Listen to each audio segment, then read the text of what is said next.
আসসালামু আলাইকুম প্রিয় দর্শক, আজকের পর্বে রান্না করে দেখাচ্ছি রাইস কুকারে ডিম ডাল খিচুড়ি। খিচুড়ি লাভারদের জন্য খুবই সহজ এবং মজার একটা রেসিপি নিয়ে আসলাম।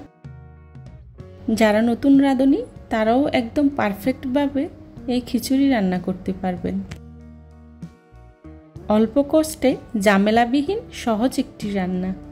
আশা করছি আমার আজকের এই রান্নাটি আপনাদের কাছে খুবই ভালো লাগবে। যদি ভালো লাগে তাহলে অবশ্যই একটি লাইক দিয়ে পুরো ভিডিওটি কন্টিনিউ করবেন প্লিজ। খিচুড়ি রান্না করার জন্যে প্রথমে আমি একটি মিক্সিং বোলে নিয়ে নিচ্ছি 3 কাপ চিনি গুঁড়া চাল। আমি এখানে চিনি গুঁড়া চালটা ব্যবহার করেছি, আপনারা চাইলে বাসমতি চালটাও ব্যবহার করতে পারেন। এর মধ্যেই দিয়ে দিচ্ছি 2 কাপ মসুর ডাল। 3 কাপ চালের জন্য আমি এখানে 2 কাপ মসুর ডাল ব্যবহার করেছি। এখন চাল আর ডালটাকে একসাথে খুব ভালো করে মিশিয়ে নেব। মেশানো হয়ে গিয়েছে, এখন এর মধ্যেই দিয়ে দিচ্ছি পানি দিয়ে চাল আর ডালটাকে আমি 30 মিনিটের মতো ভিজিয়ে রাখবো। এতে করে রান্না করার সময় চাল আর ডালটা খুব তাড়াতাড়ি সিদ্ধ হয়ে যাবে। চাল আর ডালগুলোকে আমি পানি বদলিয়ে খুব ভালো করে ধুয়ে পরিষ্কার করে নিয়েছি, আর একটি স্ট্রেনারের সাহায্যে খুব ভালো করে পানিটা ঝরিয়ে নিয়েছি। এখন চাল আর ডালগুলোকে আমি যেই পাত্রে রান্না করব সেই পাত্রে ঢেলে নিচ্ছি। এর মধ্যেই দিয়ে দিচ্ছি তেজপাতা, এলাচ, দারচিনি, লবঙ্গ। দিয়ে দিচ্ছি পেঁয়াজ কুচি 1 কাপ, আর দিয়ে দিচ্ছি আদা বাটা 2 টেবিল চামচ। দিয়ে দিচ্ছি রসুন বাটা 2 চা চামচ। দিয়ে দিচ্ছি লাল মরিচের গুঁড়া 2 চা চামচ। মরিচের গুঁড়াটা আপনারা যে যতটুকু ঝাল খাবেন সেই পরিমাণেই ব্যবহার করবেন। দিয়ে দিচ্ছি হলুদের গুঁড়া 1 চা চামচ, ধনিয়া গুঁড়া 1 চা চামচ, জিরা গুঁড়া 1 চা চামচ, গরম মশলা গুঁড়া 1 চা চামচ, আর দিয়ে দিচ্ছি লবণ 1 চা চামচ। দিয়ে দিচ্ছি কাঁচামরিচ কয়েকটি, আগে থেকে কেটে রাখা টমেটো 2টি। দিয়ে দিচ্ছি রান্না করার রেগুলার তেল 1/3 কাপ। এখন সবগুলো উপকরণ আমি একসাথে খুব ভালো করে মাখিয়ে নেব। বেশ কিছুক্ষণ সময় নিয়ে খুব ভালো করে সবগুলো উপকরণ আমি মাখিয়ে নিয়েছি। আমি আজকে রাইস কুকারে এই খিচুড়িটা রান্না করে দেখাবো। আপনারা চাইলে সেম রেসিপিটা ফলো করে চুলায়ও রান্না করে নিতে পারবেন। তবে রাইস কুকারে খিচুড়িটা রান্না করা খুবই সহজ, অল্প সময়ে তৈরি করে নেওয়া যায়। আমার মাখানো হয়ে গিয়েছে, এখন দিয়ে দিচ্ছি পানি।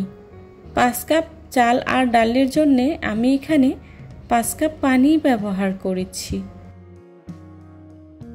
এখন একটি পাচলার সাহায্যে খুব ভালো করে নেড়ে চেড়ে মশলার সাথে চাল আর ডালগুলোকে আমি মিশিয়ে নেব। এই খিচুড়িটা জাল হলেই খেতে বেশি ভালো লাগে, তাই আমি মরিচের পরিমাণটা বাড়িয়ে দিয়েছি। আপনারা চাইলে কমিয়ে বাড়িয়ে দিতে পারেন। মেশানো হয়ে গিয়েছে, এখন ঢাকনা দিয়ে ঢেকে রাইস কুকার অন করে দেব। তারপর 10 মিনিটের মতো রান্না করে নেব। ফিরে এলাম 10 মিনিট পর। দেখুন আমার চাল আর ডালটা অনেকটাই সিদ্ধ হয়ে গিয়েছে। এখন খুব ভালো করে নেড়েচেড়ে আবারও ঢাকনা দিয়ে ঢেকে 10 মিনিটের মতো রান্না করে নেব।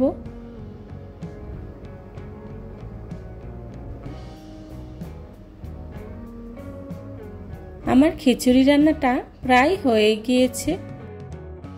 এখন এর মধ্যে দিয়ে দিচ্ছি ঘি 1/4 কাপ, ঘি অবশ্যই দেওয়ার চেষ্টা করবেন, এতে করে খিচুড়িতে খুব সুন্দর একটা ফ্লেভার আসে আর খেতেও ভীষণ মজার হয়।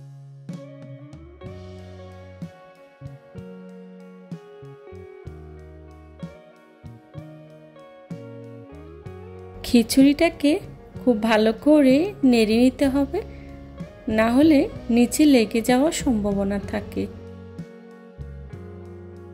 দিয়ে দিচ্ছি ধনিয়া পাতা কুচি। ধনিয়া পাতা কুচি দিয়ে খুব ভালো করে মিশিয়ে নেব। এখন এর মধ্যেই দিয়ে দিচ্ছি আগে থেকে ভেজে রাখা ডিম। ডিমগুলোকে আমি সিদ্ধ করে খোসা ছাড়িয়ে খুব ভালো করে ভেজে নিয়েছি। এবার ঢাকনা দিয়ে ঢেকে আরও 5 মিনিটের মতো দমের উপরে রেখে দেব। তৈরি হয়ে গেল আমার মজাদার ডিম খিচুড়ি। দেখুন দেখতে কতটা সুন্দর হয়েছে, খেতেও কিন্তু ভীষণ মজার হয়েছিল। চেষ্টা করেছি খুবই সহজভাবে আজকের এই রেসিপিটি আপনাদের সাথে শেয়ার করার জন্য। আশা করছি আমার আজকের এই রেসিপিটি আপনাদের কাছে ভালো লাগবে। যদি ভালো লাগে তাহলে অবশ্যই লাইক, কমেন্ট, শেয়ার এবং সাবস্ক্রাইব করতে ভুলবেন না। আপনাদের একটি লাইক এবং একটি কমেন্টস আমাকে নতুন নতুন কন্টেন্ট তৈরি করতে অনেক উৎসাহিত করে। আমি একটি মাটির সার্ভিং ডিশে সার্ভ করে নিচ্ছি।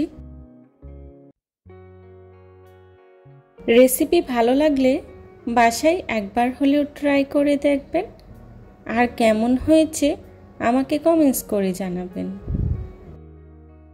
পরবর্তী রেসিপি দেখার আমন্ত্রণ জানিয়ে আজকের মতো এখানেই বিদায় নিচ্ছি।